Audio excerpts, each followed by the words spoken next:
Hello students, आज हम class 8th का chapter 4 Bipin Chaudhary lapse of memory का नेक्स्ट पार्ट पढ़ेंगे। अभी तक हमने 2 पार्ट पढ़ लिए हैं, जिसमें हमने देखा था कि बिपिन चौधरी जो है एक अननोन पर्सन से मिलता है जिसे वो नहीं जानता है, और वो आके क्या बोलता है उनको कि हम लोग रांची में मिल चुके हैं और आप रांची आए थे। तो इस तरीके से वो सारी उनको डिटेल्स बताता है। लेकिन बिपिन चौधरी जो है वो क्या नहीं कर पा रहे हैं, वो जो ओल्ड मेमोरी है वो रिकलेक्ट नहीं कर पा रहे हैं, और ये टेंशन उनके दिमाग में हो रही है कि इस परिमल घोष को मेरे बारे में इतनी बातें कैसे पता है, और मुझे तो पूरा याद है, मैं कभी रांची गया ही नहीं, तो ये मुझे कैसे बोल रहा है, इतनी बड़ी मिस्टेक कैसे हो सकती है, मुझे कैसे बोल सकता है कि मैं रांची गया था ट्रिप पर। तो इस तरीके से वो क्या होता है, बहुत ही उनके दिमाग में ये सारे, उनके माइंड में ये सारी बातें चल रही होती है कि जब मैं गया ही नहीं तो ये कैसे बोल रहे हैं, है ना। और वो ये भी बताता है कि आपके साथ दिनेश मुखर्जी भी थे। तो वो क्या करता है, दिनेश मुखर्जी से कांटेक्ट करने की कोशिश करता है। पहले तो वो सोचता है कि मैं उनके घर जाके ही कंफर्म कर लूँ कि हम रांची गए थे या नहीं। फिर वो सोचता है नहीं, ये तो बहुत ही वियर्ड लगेगा, वो मेरे बारे में क्या सोचेंगे, वो सोचेंगे ये तो क्या हो गया है, पागल ही हो गया है, मेड ही हो गया है शायद, इसको कैसे याद नहीं है। तो वो सेकेंड डे जब ऑफिस जाता है तो सोचता है कि चलो मैं दिनेश मुखर्जी को फ़ोन करके ही, फ़ोन पे ही सारा जो बात है वो कर लेता हूँ और कंफर्म कर लेता हूँ। तो उनको फ़ोन करता है और पूछता है कि हम क्या थे 58 अक्टूबर में कहाँ थे। तो जो दिनेश मुखर्जी है वो बताता है कि तुम्हें कैसे याद नहीं है ये बात, हम लोग कहाँ थे, रांची में थे। तो ये सारी बातें उसके दिमाग में चल रही होती है, और वो सोचता है कि जब मुझे तो याद ही नहीं है ये पूरा इंसिडेंट कि मैं कब रांची गया, और ऐसा कैसे हो सकता है कि मेरी मेमोरी इतनी अच्छी है और मैं ये पूरा इंसिडेंट भूल गया, है ना, जो कि 6-7 साल पहले ही हुआ। तो ये सारी बातें उनके दिमाग में चल रही होती है, वो ऑफिस में होते हैं तब, और उनका टिफ़िन खाने में भी मन नहीं लगता, और वो सोच रहे होते हैं सिर्फ इस इंसिडेंट के बारे में। तो ये स्टोरी हमने देख ली थी यहाँ तक। अब हम जो है इसका जो नेक्स्ट पार्ट है, पार्ट 3 पढ़ेंगे कि पार्ट 3 में क्या हुआ है। After lunch time, Bipin Babu realized that he couldn't possibly carry on sitting at his desk and working. This had never happened in the 25 years he had been with a firm. He had a reputation for being a tireless and conscientious worker, but today his head was in a whirl. Conscious होता है careful and correct, और world का मतलब होता है confused and unable to think clearly. यानी वो बहुत ही, उनका जो हेड है ना, हेड वाज इन वर्ल्ड, यानी कि उनके दिमाग में सब बातें चल रही है और बहुत कंफ्यूज है ये क्या हो रहा है, वो क्लियरली सोच ही नहीं पा रहे हैं। यानी क्या होता है जो बोल रहे हैं, आफ्टर लंच टाइम, लंच होने के बाद बिपिन बाबू ने रियलाइज़ किया कि मैं और ऑफिस में बैठकर अब वर्क नहीं कर सकता हूँ। This had happen never happen in 25 years. नहीं, इन 25 सालों में मैं इस कंपनी के साथ काम कर रहा हूँ, ऐसा मेरे साथ कभी नहीं हुआ। मैं हमेशा पूरा काम करता हूँ, मैं कभी थकता नहीं हूँ, तो ऐसा मेरे साथ कभी हुआ नहीं है ना। फेम ये नहीं होता है company. He had a reputation for being a tireless, यानी उनकी एक रेपुटेशन है कि वो टायरलेस और कॉन्शियस वर्कर है, यानी कि केयरफुल और करेक्ट वर्कर है, वो कभी गलती नहीं करते, वो कभी थकते नहीं, इस तरीके से रेपुटेशन है उनकी ऑफिस में। But today his head was in a whirl, लेकिन उनका हेड जो है वो किस में है, कन्फ्यूज़न में है। वो क्या कर रहे हैं, अनएबल टू थिंक क्लियरली, यानी वो स्पष्ट सोच नहीं पा रहे हैं, उनको प्रॉब्लम हो रही है बहुत ऑफिस में बैठे बैठे। तो वो वहाँ से चले जाते हैं। Back home at 2:30 Bipin Babu lie down on in bed and tried to gather his wits together. He knew that it was possible to lose one's memory through an injury in the head, but he didn't know of a single instance of someone remembering everything except one particular incident, and a fairly recent and significant one at that. He had always wanted to go to Ranchi. He have gone there and done things, and not to remember was something utterly impossible. फिर क्या होता है, back home at 2:30, यानी 2:30 बजे वो अपने घर पहुंचते हैं। Bipin Babu lay down in bed and try to gather his wits together. Wits together यानी होता है गैदर हिज विट्स टुगेदर, यानी make an effort to become calm and think clearly, यानी पहले वो शांत हो गए और फिर उन्होंने ध्यान से अच्छे से सोचा। जैसे ही वो घर पहुंचे, अपने बेड पर सोए, रेस्ट करते करते उन्होंने सोचा। He knew that it was possible to lose one's memory through an injury in the head. यानी अगर कोई इंजरी हो जाए आपको हेड में तो हो सकता है, ये पॉसिबिलिटी होती है कि आप अपनी मेमोरी, अपनी याददाश्त जो होती है वो भूल सकते हो। But he didn't know a single instance of someone remembering everything except one particular incident. लेकिन उसने ऐसा कभी नहीं देखा कि कोई व्यक्ति अपना एक जो पर्टिकुलर इंसिडेंट है वो भूल गया है और बाकी सारी चीज़ें उससे याद है ना। ऐसा तो मैंने कभी देखा ही नहीं, ना सुना है। And he Fairlie and a fairly recent and significant one that at that, और बहुत ही रिसेंटली अभी हुआ है और सिग्निफिकेंट एंड बहुत इंपॉर्टेंट था, क्योंकि वो हमेशा से क्या चाहते थे, he had always wanted to go to Ranchi, वो हमेशा से रांची जाना चाहते थे। और ऐसे से ही हैव गोन देयर, वो वहाँ गए भी, उन्होंने वहाँ पर डन थिंग, यानी वहाँ पर कुछ किया भी होगा, घूमे भी होगी, कुछ खाए भी होगा, कुछ देखा भी होगा, है ना। And not to remember was something utterly impossible, और उन्हें कुछ भी याद नहीं है वहाँ का, ये तो बहुत ही अटरली इम्पॉसिबल, यानी कि इसके बारे में तो हम, ये तो बिल्कुल असंभव है कि ऐसा हुआ है और मुझे याद नहीं है। यानी वो अभी भी क्या है, उन बातों में उलझे हुए हैं। परिमल घोष ने जो बात बोली थी उस बात में उलझे हुए हैं।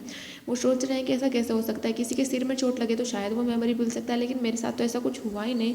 फिर मैं सिर्फ एक पर्टिकुलर पार्ट को, अपने लाइफ के एक पर्टिकुलर पार्ट को कैसे भूल सकता हूँ, बाकी सब चीज़ें मुझे याद है, मैं सब वर्क कर रहा हूँ हमेशा, मैं इतना एक्टिव हूँ, फिर ये कैसे हो सकता है।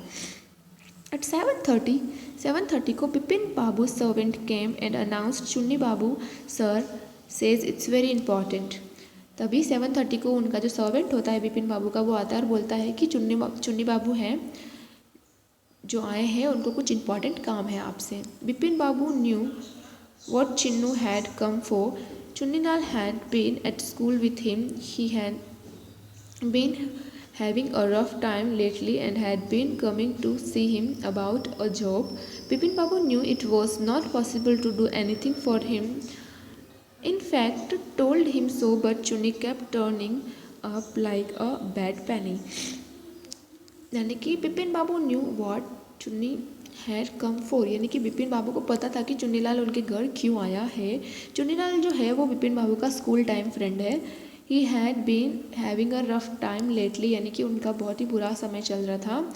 He had been coming to see him about a job, यानी वो उनके पास किस लिए आते थे बार बार, ताकि वो हेल्प के लिए आते थे कि मुझे कहीं जॉब दिला दो, है ना, इस तरीके से वो हेल्प के लिए आते थे। Bipin Babu knew it was not possible to do anything for him, यानी कि बिपिन बाबू को पता था कि मैं उनके लिए कुछ नहीं कर सकता। इनफैक्ट टोल्ड हिम सो, और उन्होंने कितनी बार बोल भी दिया है कि मैं कुछ नहीं कर सकता आपकी हेल्प।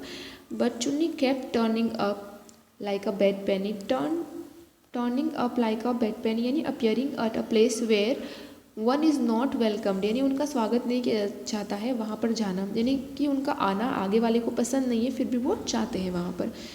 तो वो बार बार वहाँ पर उनकी हेल्प मांगने चुन्नीलाल जो है उनके घर जाता था बिपिन बाबू के। और उस दिन भी 7:30 को वो उनके घर आया था और सर्वेंट ने इन्फॉर्मेशन दी बिपिन बाबू को। Bipin Babu sent word that not only was it not possible for him to see Chunni now but not in several weeks. फिर बिपिन बाबू ने अपने नौकर के साथ ये बात कहलवाई that not only was it not possible for him to see Chunni now, यानी मैं अभी चुन्नी से नहीं मिल सकता, ये पॉसिबल नहीं है, और कुछ दिनों तक, कुछ वीक्स तक, है ना, कुछ सप्ताहों तक मैं उनसे नहीं मिल सकता, ये बात उनसे बोल देना। But as soon as the servant stepped out of the room it struck Bipin Babu that Chunni might remember something about the 58 trip, there was no harm in asking him.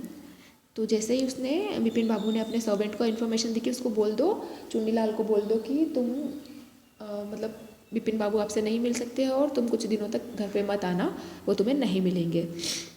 जैसे ही ये इन्फॉर्मेशन लेके सर्वेंट जो था उनका रूम से बाहर निकला, तभी स्ट्रक, यानी होता है आइडिया आया, मतलब कि उनके दिमाग में ये विचार आया कि चुन्नीलाल को तो इस इंसिडेंट के बारे में, इस ट्रिप के बारे में, मेरी रांची के ट्रिप के बारे में कुछ तो पता होगा, क्यों ना मैं उससे ही पूछ लूँ, है ना। There was no harm in asking, मैंने उससे पूछने में कोई भी हार्म भी नहीं है, कोई नुकसान भी नहीं है मेरा।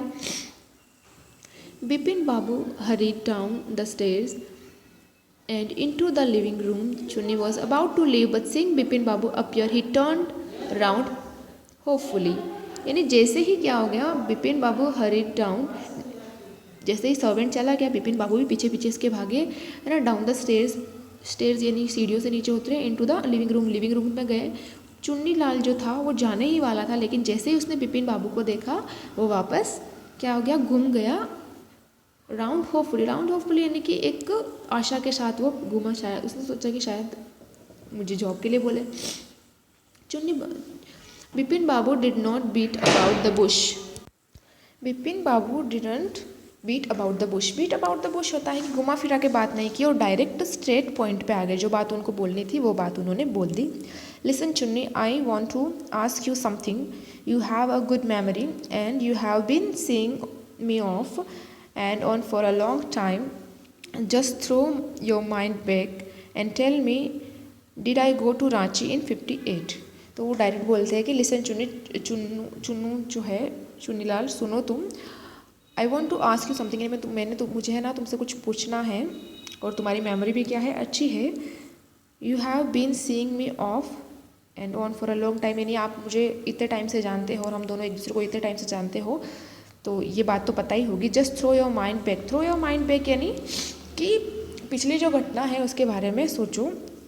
एंड टेल मी, और मुझे बताओ, did I go to Ranchi in 58, क्या मैं 1958 में रांची गया था, ये याद करके मुझे बताओ, है ना। चुन्नीलाल को वो ऐसे बोल रहा है। Chunni said 58, it must have been 58 और वॉज इट 59। तो भी चुन्नीलाल बोलता है 58 को नहीं, क्या ये 58 ही है या फिर 59 है। इस तरीके से वो क्वेश्चनिंग करता है ना। नेक्स्ट क्या होता है, you are sure that I did go to Ranchi, क्या तुम श्योर हो कि मैं रांची गया था। Chunni's look of amazement was not unmixed with worry. Chunnu ने उसको बहुत अमेजमेंट यानी बिल्कुल ग्रेट सरप्राइज से देखा। Was not unmixed with worry, unmixed with worry यानी फ्री फ्रॉम वरी था। वो जो उसके एक्सप्रेशन जो थे वो बिल्कुल टेंशन रहित थे, है ना। Did you mean you have doubt about having gone at all, यहाँ पर डी यानी डिड को रिप्रेजेंट कर रहा है ना। Did you mean you have doubt about having gone at all, क्या तुम्हें इसके बारे में कुछ डाउट है कि तुम वहाँ पर गए थे। Did I go, did you remember clearly, फिर वापस पूछता है बिपिन बाबू, डिड आई गो, क्या मैं गया था, तुम्हें याद है क्लियरली मैं गया था क्या रांची, तो ये वापस पूछता है उसको। Chunni sat down on the sofa, fixed Bipin Babu with a long hard stare and said, Bipin have you taken to drugs और something, as far as I know you had a clean record where such things were concerned. I know that old friendship doesn't mean much to you, but at least you had a good memory. You can't really mean that you have forgotten about the Ranchi trip. फिर चुन्नी लाल जो था, Chunni sat down on the sofa, वहाँ sofa पड़ा था living room पे, उस पर बैठा। Fixed Bipin Babu with a long hard stare and said, यानी कि वो एक टक उनकी तरफ देखता रहा, है ना। बिपिन बाबू को वो एक टक देखता रहा और फिर बोला, Bipin have you taken to drugs और समथिंग, क्या तुमने कुछ ड्रग्स खा लिया है क्या, है ना। ऐसी बातें कैसे कर रहे हो पागलपन जैसी।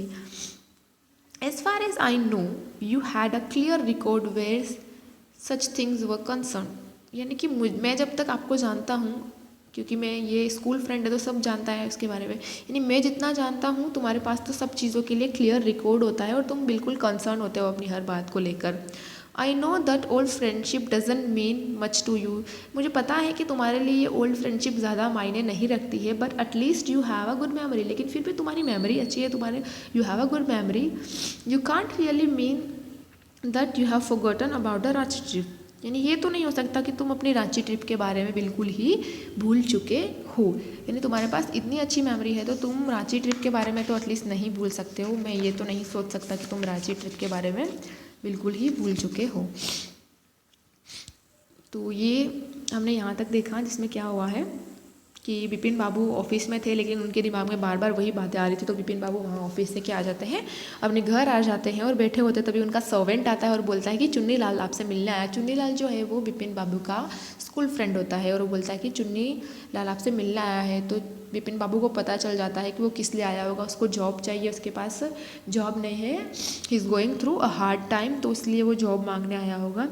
तो उसे मना कर देता है मिलने से। लेकिन सडनली उसके दिमाग में एक आइडिया, एक विचार आता है, क्या पता उसको मेरे इस ट्रिप के बारे में पता होगा। और वो दौड़ के जाता है और फिर डायरेक्टली अपने पॉइंट पे आता है और पूछता है कि क्या तुम्हें मेरे ट्रिप के, रांची ट्रिप के बारे में कुछ याद है क्या। तो बोलता है, चुन्नीलाल बोलता है कि तुम्हें कोई डाउट है क्या, तुमने कोई ड्रग व्रग ले ली है क्या, तुम्हें कुछ भी याद नहीं है, तुम्हारी मेमोरी तो इतनी अच्छी है, हो सकता है हमारी फ्रेंडशिप तुम्हारे लिए मायने नहीं रखती, लेकिन तुम बाकी सब चीज़ें बहुत ही क्लियरली याद रखते हो।